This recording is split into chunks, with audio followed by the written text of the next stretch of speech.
नई वीडियोस देखने के लिए मेरे चैनल को सब्सक्राइब करें और साथ ही बेल आइकन के बटन को प्रेस करें।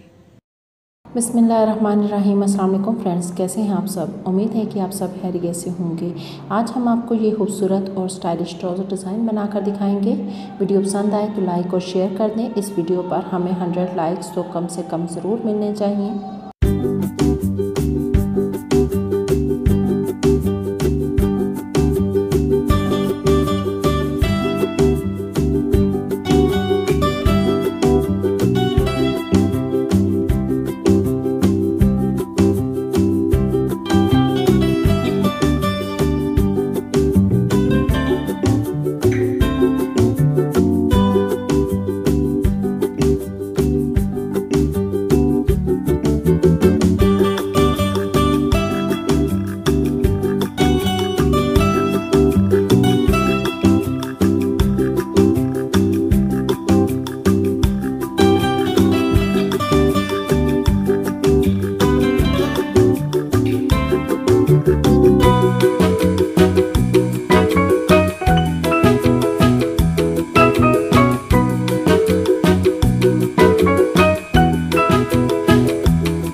बहुत ही खूबसूरत और स्टाइलिश ट्राउज़र डिज़ाइन रेडी कर लिया है। अगर आपको हमारे इस ट्राउज़र डिज़ाइन की वीडियो पसंद आई हो तो अभी इसी वक्त हमारी वीडियो को लाइक करें और अपने दोस्तों के साथ शेयर करें।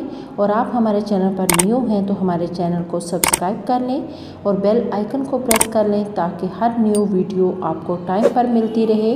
और हमें हमारे दूसरे अकाउंट्स पर भी फॉलो कर लें और घर पर आप लोग हमारे इन ट्राउज़र डिज़ाइंस को ट्राई किया करें और हमें फीडबैक ज़रूर दिया करें। और अपने डिज़ाइंस की पिक्चर हमारे इंस्टाग्राम पर हमसे शेयर करें और हम ये पिक्स अपनी स्टोरीज़ और यूट्यूब वीडियोस में ऐड करेंगे। ज़िंदगी रही तो इंशाल्लाह नेक्स्ट वीडियो में मिलेंगे। अल्लाह हाफ़िज़।